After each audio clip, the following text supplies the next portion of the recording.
Juízes 6, versículo de número 11, diz assim: Então o anjo do Senhor veio e assentou-se debaixo do carvalho que está em Ofra, que pertencia a Joás, o abisrita. E Gideão, seu filho, estava malhando trigo no lagar para salvar dos medianitas. Então o anjo do Senhor lhe apareceu e disse: O Senhor é contigo, varão valoroso. Mas Gideão lhe respondeu: Ai, meu Senhor, se o Senhor é conosco, porque tudo isso nos sobreveio. E é que, feito de todas as suas maravilhas, e que os nossos pais nos contaram, dizendo: Não nos fez o Senhor subir do Egito, porém agora o Senhor nos desamparou e nos deu na mão dos medianitas. Feche seus olhos. Pai, eu te glorifico e te exalto. O Senhor é o nosso Deus, é o vida. O Senhor é o Deus da nossa alma. Que nessa noite o Senhor possa falar com os teus filhos de uma forma maravilhosa, como o Senhor tem falado, Pai, como o Senhor tem nos orientado, como o Senhor tem nos advertido. Muito obrigado, Senhor, por tudo que o Senhor tem nos feito. Te rendemos glórias, honras, e que toda a honra e toda a glória seja dada somente ao Senhor. Assim, Pai, nós oramos e te agradecemos, no nome de Jesus Cristo. Pode assentar, dando uma salva de palmas bem forte para Jesus. Se foi para mim, tá bom. Se foi para Jesus, tá ruim.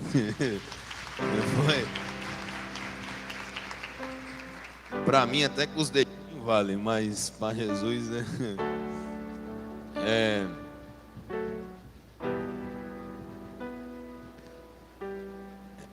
interessante que essa indignação que às vezes o Raimundo sente, a gente também sente. É porque a gente olha e começa a ver muito o cenário, as coisas que estão acontecendo. E quando a gente começa a olhar muito para as coisas que acontecem nessa vida, a gente só consegue ver as injustiças. Esse é um assunto muito delicado, né? Enquanto o Raimundo estava falando, o pessoal estava até discutindo na internet aí. É um assunto muito delicado, porque quando nós falamos sobre justiça, as pessoas elas não entendem o que é justiça. Jesus, certa feita, ele disse assim: buscai primeiro o reino e a sua justiça. E o que é a justiça de Deus? Cuidar de órfãos e viúvas, cuidar de necessitados, em primeira instância, em prioridade. E depois, pastor, dos animais? Sim, cuidar dos animais. E depois das plantas? Sim, das plantas. Depois do ecossistema? Sim, do ecossistema. Mas a prioridade de Deus não foi somente as almas, foi tudo. E a partir do momento que nós destruímos uma criação de Deus, nós estamos indo contra a sua sabedoria. Mas existem as prioridades. E às vezes as prioridades elas são invertidas, como foi dito aqui, porque às vezes as pessoas defendem muito algo secundário do que algo primário. Porque o que vale mais nesse mundo é a vida. Amém, igreja? E quando a gente começa a olhar para os cenários, as pessoas começam a ficar indignadas. A Bíblia fala que Israel tinha feito o que era mal aos olhos do Senhor. E por isso o Senhor entregou Israel nas mãos dos medianitas. Falar a verdade, se há mendigos na rua, se há crianças passando fome, isso mostra realmente que a igreja não está conseguindo praticar a justiça. Quando uma cidade aumenta o índice de criminalidade, o maior culpado não é o governo do estado, o maior culpado não é a Secretaria de Segurança, a maior culpa é da igreja. Porque os irmãos sabem que o sistema penitenciário não consegue restaurar a vida de um preso. Os irmãos sabem que por mais que as escolas tentam ensinar, ela não consegue moldar um caráter de um ser humano. Ela ajuda dando conhecimento, mas não consegue tocar no caráter. Você vê que por mais que um psicólogo ele estuda e ele tenta ajudar, ele traz uma ajuda para o paciente, mas nunca consegue curá-lo. Sempre tem que estar fazendo treinamentos, a pessoa sempre tem que estar fazendo os chamados exercícios, e quem já passou no psicólogo deve saber o que significa isso. Aonde o psicólogo passa os exercícios para a pessoa estar fazendo para parar com os problemas psicológicos. É como um remédio que o médico ele receita, e normalmente, na maioria das vezes, o remédio ele é um paliativo, ele ajuda a pessoa, mas não consegue transformar a saúde da pessoa. A pessoa que sofrer um dano de saúde, ela sempre vai ter aquele dano, e os remédios simplesmente era para controlar. Quando o ser humano ele caiu, o Senhor ele não ofertou um remédio paliativo para poder ajudar a humanidade a simplesmente passar ou a empurrar com a barriga a vida que está levando, não. O Senhor ele decidiu trazer uma cura para a nação chamada Jesus Cristo. Todos aqueles que confiar nele será salvo de todas as coisas, aleluia. Jesus é o único que consegue transformar um louco, um psicopata.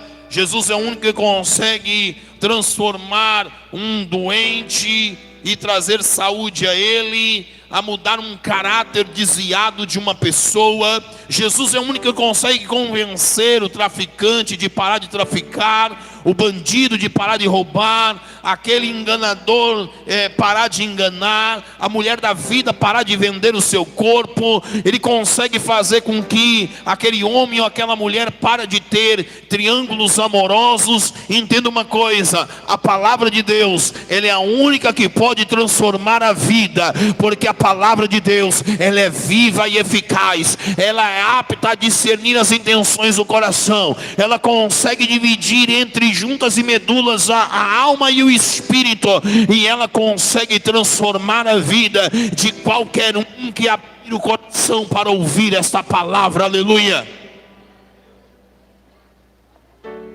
A minha vida foi mudada por causa da palavra de Deus. A sua vida foi mudada por causa da palavra do Senhor. E nós temos que entender qual é a prioridade de Deus. Quando a gente olha para as situações que estamos vivendo, nos tornamos pessoas amargas. Por quê? Porque quando a gente olha em nossa volta, a gente só vê injustiça. Há uns tempos atrás tiraram o nosso direito de sair de casa. Os próprios que tiravam o nosso direito de sair de casa, agora estão fazendo festas. Aqueles que diziam que não podia aglomerar, agora estão aglomerando. A hipocrisia do homem, como foi dito aqui, é que revolta as pessoas.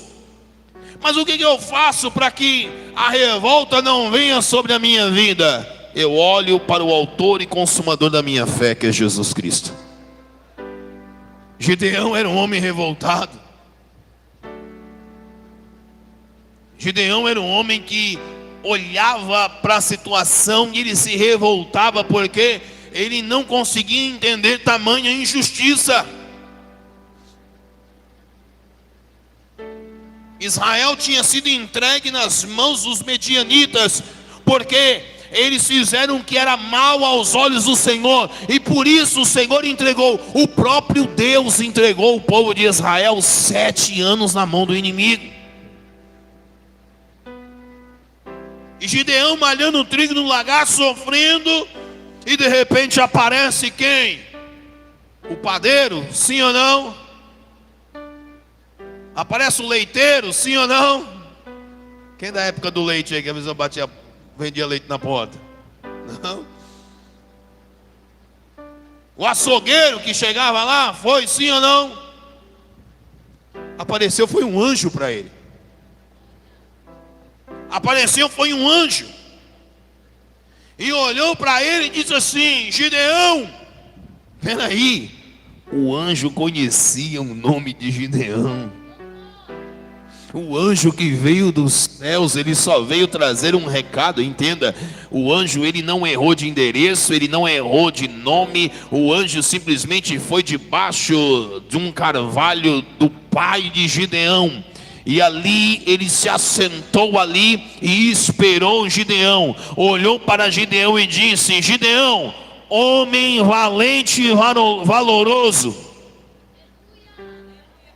Ele olhou para Gideão e disse assim: olha o que ele falou: o Senhor é contigo, varão valoroso. E Gideão respondeu: ah, meu Senhor. Olha ele indignado. Ah, meu Senhor. Se o Senhor é contigo. Olha o que ele falou. Ele falou assim: o Senhor é contigo, varão valoroso. Ele disse assim: ai, meu Senhor, se o Senhor é conosco. Espera aí, ele disse que era com ele, não falou que era com o povo de Israel. Porque o povo de Israel estava em trevas e Gideão não. Deus, ele trata em particular com cada um. Deus, ele trata também com a nação. Mas uma coisa que Deus não é, ele é injusto. Ele nunca vai ser injusto. Por mais que a nação esteja sendo injusta, o Senhor, ele sempre vai enviar um anjo para dizer: olha, eu conheço as suas obras e eu sei quem você é.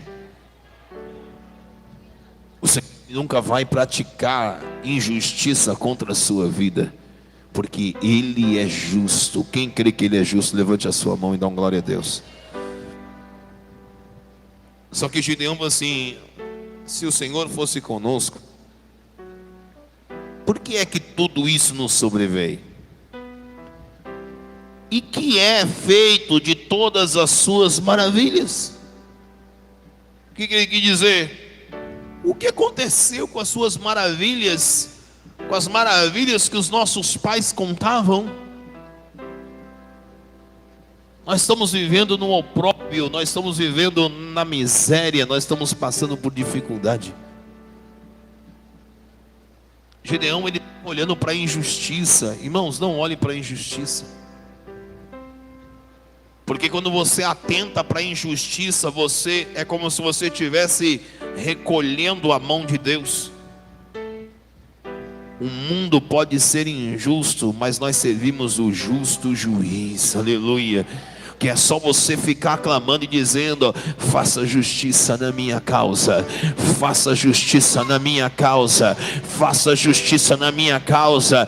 Ele vai se levantar, ele vai se levantar, talvez nem porque você mereça, mas de tanto você oportunar ele. Está na hora da igreja parar de guerrear aqui embaixo, está na hora da igreja a guerrear aqui em cima. Senhor, faça justiça, Senhor, faça justiça, Senhor, faça justiça.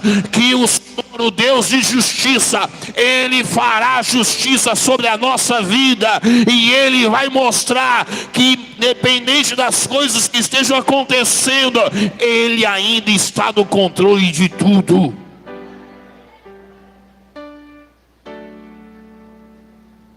Tem pessoas que acharam que você não ia conseguir. Tem pessoas que acharam que você não ia continuar servindo ao Senhor. Mas a justiça do Senhor sempre vai prevalecer sobre a nossa vida. Pare de ficar olhando para as injustiças. Eu olhei para as injustiças. Eu vi as injustiças dessa cidade. E confesso a vocês que eu era uma pessoa muito amarga. O meu ministério era amargo. E eu acabei, no começo, amargando muita vida. Eu não estou falando de não falar a verdade. Eu não estou dizendo de não repreender quando for necessário. Mas se a gente ficar olhando somente para as coisas ruins que acontecem na nossa vida, na nossa casa, irmãos, tem casais aqui que só sabem ver o que é ruim do outro. Tem casal que olha e diz assim: ei, você tá barrigudo, hein? A mulher olha para o marido: tá barrigudo. Tu tá barrigudo. Ei, abaixa esse bucho aí. Você tá feio. Aí tem homem que olha para a mulher: ei, tu só vive arrepiada. Ei, mulher, você só veste essa camisa do Corinthians, pelo amor de Deus.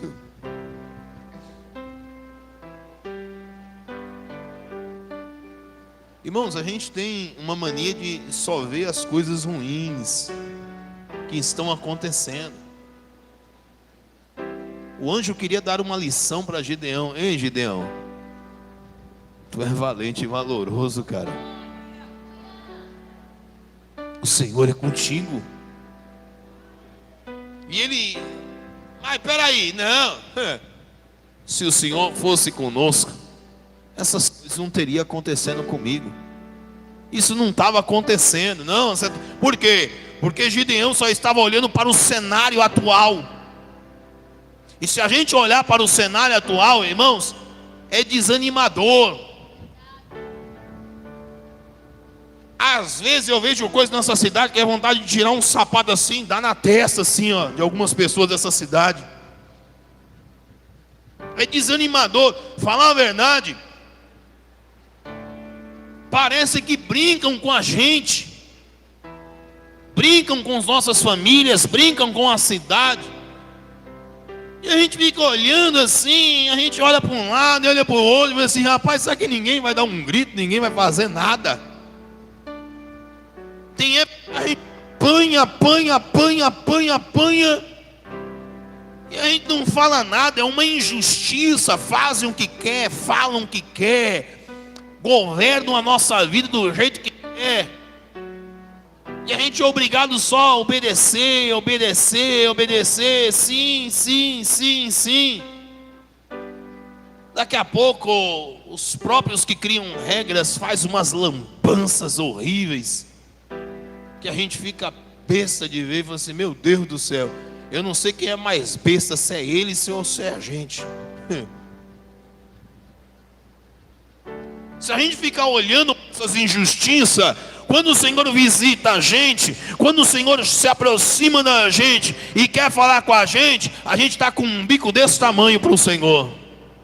Quando o anjo vem visitar a gente, trazendo as boas novas, trazendo uma resposta de Deus que há nos céus, a gente responde com ignorância, dizendo: ah, se o Senhor fosse com a gente, isso não teria acontecido. Você consegue entender o grau de frustração que Gideão estava passando? Você consegue entender que se você ficar olhando para o defeito do seu marido, para o defeito da sua esposa, para o defeito dos seus filhos, para o defeito do teu trabalho, você consegue entender que você só vai ser uma pessoa amarga? Eu estou entendendo isso. Eu não estou ficando bobo. Eu só estou aprendendo a observar as coisas. O Raimundo começou a trazer uma mensagem aqui sobre a oferta. Eu fiquei vendo os obreiros. Na hora que a igreja se levantou, se bateram para um lado, se bateram para o outro. Um carregou as caixas.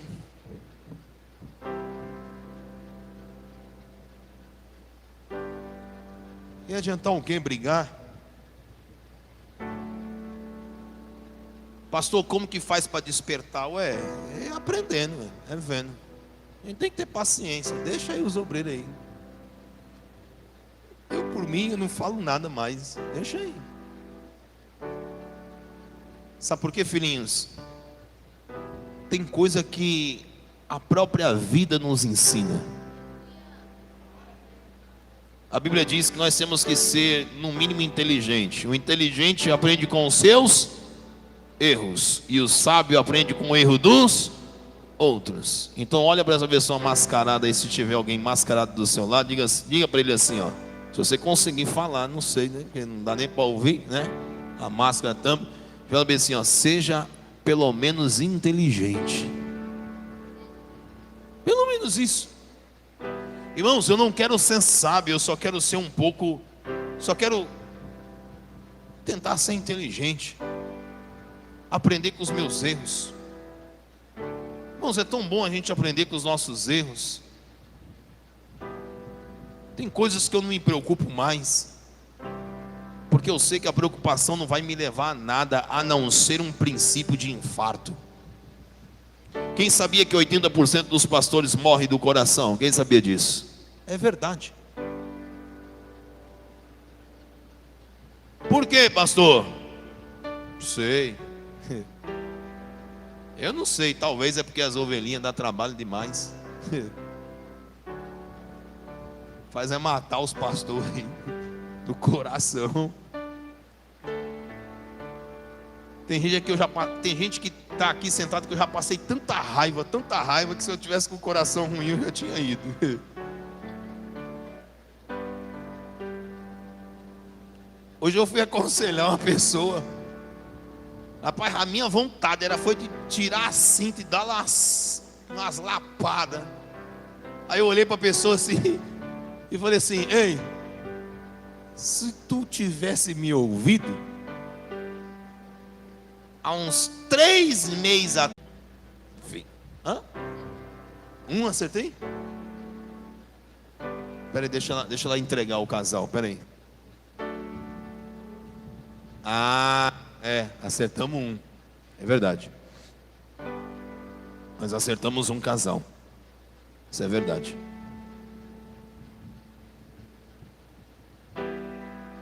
Se eu olhar para a situação e para a injustiça que acontece, eu desisto de ser pastor. Eu paro de mexer com pessoas. Esses dias eu entrei num lugar, não posso falar o lugar, mas eu entrei com a pastora. E quando eu entro no lugar, eu acho pessoas naquele lugar.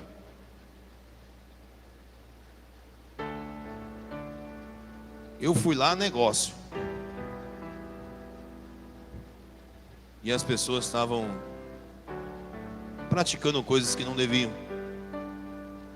Aí quando eu entro, as pessoas ficaram branca, amarela, verde. Elas nunca imaginavam que eu ia entrar naquele lugar. Eu entrei, negócio, peguei minha esposa, vamos embora. Cheguei lá. Quando eu olho, opa, tudo bom? Você por aqui? A pessoa, tudo bom? Falei, tudo. Tá certo. Tá certo, tá certo. Irmão, se eu for... É uma coisa que eu não consigo entender.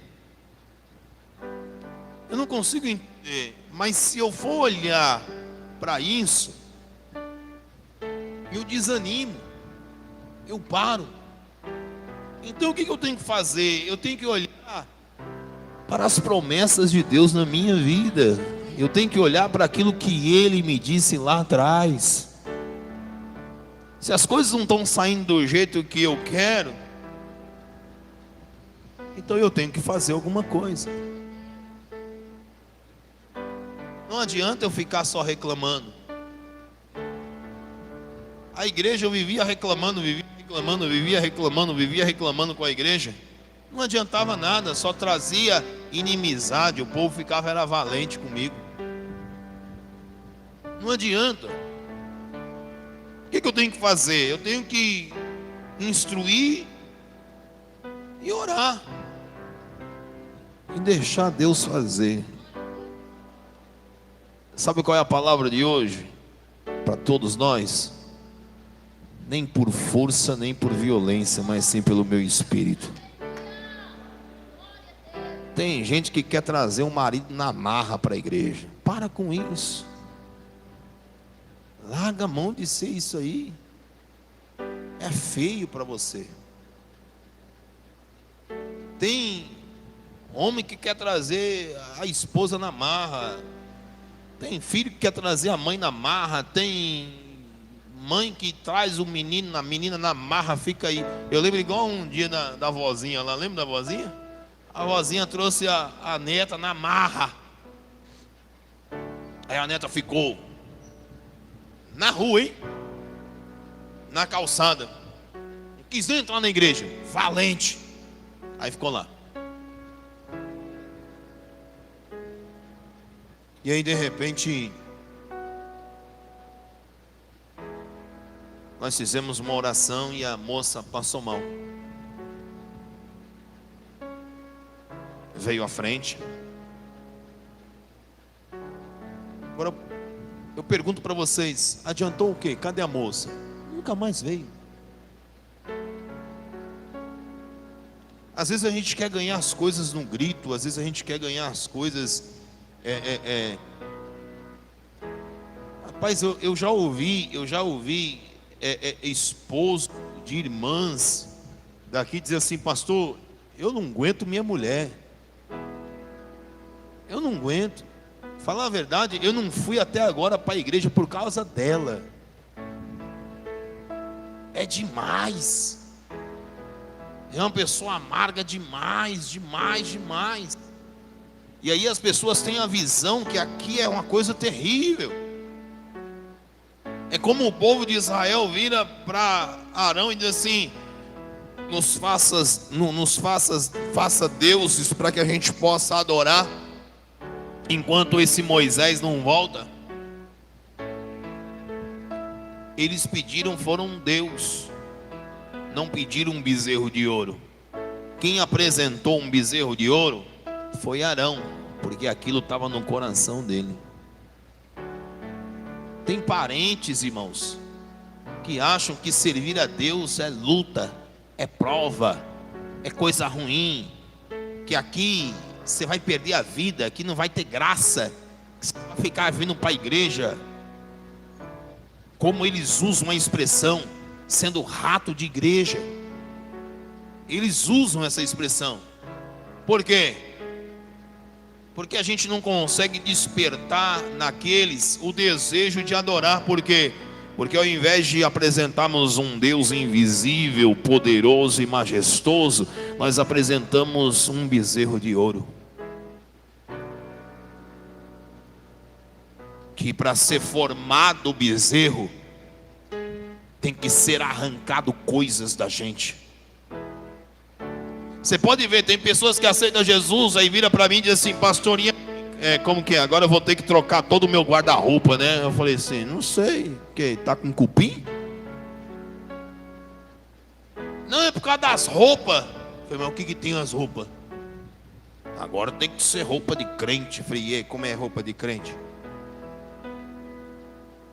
As pessoas têm uma mentalidade que servir a Deus é algo ruim, que é algo triste, que é algo opressor.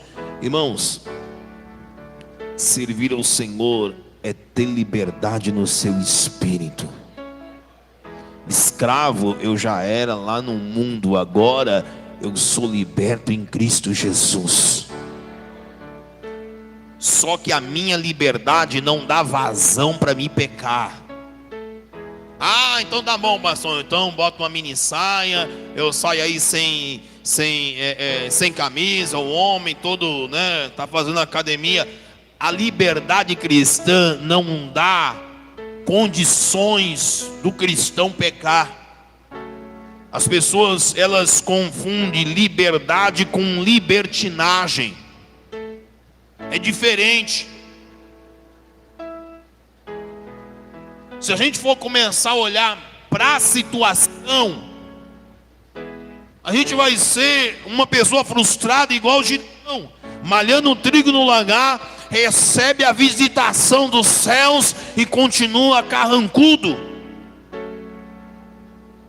Continua lá. Entenda, se um anjo desceu, significa o quê? A esperança veio da parte de Deus, aleluia. Chegou aquilo que eu precisava. Agora tem gente que não consegue se alegrar com nada. Pergunta se Gideão se alegrou com a presença do anjo. Não. Ele olhou assim, é o quê? O Senhor é conosco? Não. Se o Senhor fosse conosco, isso não tinha acontecido. Amargo, irmão. Estava perdendo a fé, o cara. Por um lado, uma fé muito grande, criando uma estratégia para escapar. Por outro lado, vê o próprio Deus ali, um mensageiro, um anjo celeste, e o cara não está nem aí. Às vezes Deus dá sinal na sua vida e você não está nem aí.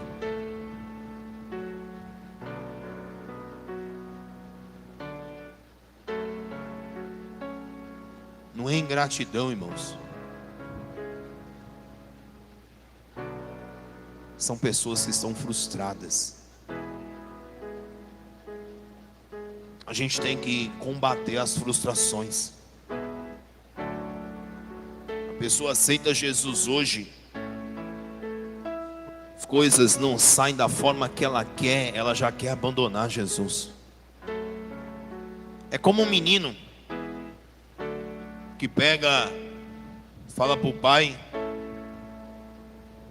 pai, posso pegar essa manga que está aqui? É a última manga. Ele pode. Ele vai e pega a manga e ele come da sua fazenda, do seu pai. E ele diz: nossa, pai, que manga gostosa, que fruta gostosa. É muito bom, pena que só tinha uma. É muito boa, pena que só tinha uma. E o pai dele olha para ele assim: meu filho, você está vendo isso aí que sobrou da sua mão? O caroço. Se meu filho plantar este caroço, vai nascer um pé de manga. E aí vai dar muita manga, e o meu filho vai ter manga pro resto da vida. Aí o menino ficou alegre. Ah, que bom. Aí vai e pega a manga, pega o caroço, planta, joga água ali e deixa. No outro dia ele chega lá, ele olha e fica frustrado. Ele olha e fala assim: peraí, cadê o pé de manga? Deve estar aqui embaixo. Ele cavoca, tira o caroço.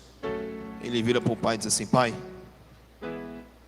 o senhor falou que se eu plantasse, essa manga ia germinar, ia criar, ia nascer, ia se formar uma árvore, e eu ia comer dos frutos dela para o resto da vida, pai. Mas não deu certo. Eu plantei ela ontem, olha aí, ó, não aconteceu nada. Ele chamou o filho e disse assim: meu filho, entenda uma coisa. Tudo na vida tem uma coisa chamada tempo. E você tem que aprender a viver os tempos. Para você poder desfrutar dessa manga aí, ó, ela vai durar de 3 a 4 anos. Para crescer e começar a dar fruto. Aí ele pega o caroço e diz assim: ah, mas eu não quero não. E joga fora. Ele jogou a oportunidade dele de desfrutar dos frutos pro resto da vida dele. Ele ficou frustrado. Você tem que entender os tempos de Deus. Não é por força, não é por violência. Você tem que entender os tempos do Senhor. A manga que você plantou hoje eu conversei com uma irmã. Ela não está mais no nosso ministério. Ela está em outro ministério. Ela virou para mim e disse assim: pastor, eu estou muito feliz, eu queria compartilhar isso com o Senhor. Eu falei: compartilha. Eu estou muito feliz, pastor, está tudo dando certo na minha vida. Eu lembrei daqueles tempos tão difíceis, o Senhor orava por mim. Eu falei assim: então, você lembra que você plantou coisas boas? Pois, filha, aproveita o tempo, chegou o tempo da sua colheita. Eu estou feliz demais. Eu estou feliz demais. Falei: aproveita. E eu fico feliz por não só fazer parte da tristeza sua, mas agora fazer parte da sua alegria. Ela falou assim: pastor, eu estou numa situação que eu não preciso nem pedir para Deus, Deus já me dá. Eu falei: você está colhendo o que você plantou, filha. Só que as pessoas não querem esperar. O menino olhou para o cenário e ele se frustrou e desistiu. Se eu e você, se nós olharmos somente para o cenário, a gente vai desistir, irmãos. Sabe por quê? Porque o cenário atual é um cenário de injustiça. É injusto. A injustiça tem operado, mas não tem governado, porque o que governa é a justiça de Deus. É isso que as pessoas não entendem. A injustiça, ela tem operado, mas não tem governado. Ela não consegue governar. Ela opera, mas não governa. Ela está presente, mas ela não é eterna. E você tem que entender que se você continuar no propósito do Senhor, se você continuar esperando em Deus, logo logo o Senhor vai enviar um mensageiro e vai dizer: varão valoroso, o Senhor é contigo. E sabe qual a resposta que o Senhor quer da sua boca? É dizer: bendito e louvado seja o nome do Senhor, porque Ele me visitou no dia de hoje. Gideão, pela sua fraqueza espiritual, não entendeu o dia da visitação de Deus. Você precisa entender o dia da visitação do Senhor na tua vida. Você precisa entender o dia da visitação do Senhor na tua vida. Nem sempre as coisas que estão dando errado na tua vida é para errado. E a Bíblia diz que essa enfermidade não é para ti. Essa enfermidade, ela não é para a morte, ela é para a vida. Não é para operar a morte, é para operar a vida. As coisas que estão acontecendo, a injustiça é para quê? É para que dentro de mim venha se sobressair a justiça. É para que eu venha me revestir de justiça, de linho fino, de atos de justiça. Não é para que eu venha ficar amargo. Entenda uma coisa: não é para entristecer o meu coração, não é para me parar, é para mim olhar e dizer: Senhor, eis-me aqui, envia-me a mim. Eu sei que com o Senhor eu farei proezas. Aleluia. Eu cheguei em muitas situações da minha vida. Teve uma época que eu pensei que eu não ia resistir. E todas as vezes que as coisas começam a dar errado, eu lembro que o Senhor está no controle de tudo. Eu não olho para as circunstâncias. Se eu olhar para as circunstâncias, eu vou ficando frustrado cada vez mais. Gideão parou. Você viu o que Gideão disse para o anjo? Gideão disse assim: aonde estão os feitos de nossos pais? Aonde estão os feitos do que os nossos pais contavam? O que ele quis dizer? Aonde está o Deus de Israel? E o Deus de Israel diante dele, ele não via. Às vezes, irmãos, a solução do problema está na sua cara, na sua frente, e você não vê. Lembra de Agar? Um menino chorando, morrendo. E o que ela faz? Ela se afasta do menino, frustrada. E ela diz assim: não quero ver ele morrer. Só que aquilo que trazia dor, aquilo que trazia sede, o menino estava morrendo de sede e de fome. O menino começou a chorar e gritar. E por causa daquela situação difícil e injusta que ela estava passando, porque era injusto Agar passar por aquilo. Ei, olhe para mim. Sara chamou Agar e disse assim: ei, eu não posso ter filho, se deite com meu esposo. Você é minha serva, você pode se deitar com ele. Então o que ela faz? Ela então decide realizar o sonho de uma outra pessoa. Ela decide ajudar. Ela se deita com Abraão. Ela tem um filho chamado Ismael. Foi uma bênção. Por quê? Porque as pessoas só dão valor para você enquanto você tem algo para oferecer. Normalmente as pessoas são seus amigos até você não atravessar a frente deles. Enquanto ela não estava atravessando a frente, era amigo. E de repente, Deus visita Sara e ela tem Isaac. Ela olha e diz assim: não preciso mais de você. Vai embora da minha casa. Suma daqui. Pega esse menino. Vai embora. Não quero saber desse menino. Ela pega o menino. Pega só um pouquinho de pão na mão, água no odre, e ela vai errante pelo deserto. O cenário era um cenário de injustiça. Mas Deus olha e decide fazer justiça sobre aquela mulher. Eu declaro que Deus, ele decidiu fazer justiça sobre a tua vida nessa noite, em nome do Senhor Jesus Cristo. Ela não entendia, ela não conseguia ver um milagre. Por quê? Porque ela estava frustrada. E quem vive frustrado não consegue encontrar a solução, só consegue encontrar as dificuldades, e isso vai desanimando a cada vez mais. Ela olhou, viu a dificuldade, viu o menino morrendo, e ela decidiu fazer o quê? Abandonar. Porque é isso que a gente quer.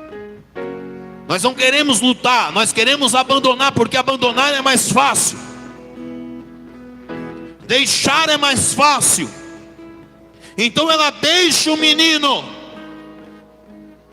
E ela simplesmente fica de longe, para não ouvir o choro do menino. Mas enquanto a mãe não ouvia o choro, o Pai, o Deus Todo-Poderoso, ouviu. Talvez o choro traz frustração para você. Talvez o choro traz tristeza ao teu coração. Talvez o choro faz você desistir das coisas. Mas esse mesmo choro, ele traz a resposta que vem dos céus. O anjo desce e diz: Agar, por que choras? Ele diz: o menino não vai morrer. Porque o Senhor falou que dele também será uma grande nação. O Senhor também tem promessa na vida dele. Ah, mas ele não tem aliança, ele não é circuncidado, ele não veio da promessa. Não importa, não interessa. Deus também tem promessa na vida dele e pronto, acabou. Deus achou, ah, mas ele não serve, ele não conhece a Deus, não interessa. Deus achou de chamá-lo também e fazer dele uma grande nação, aleluia.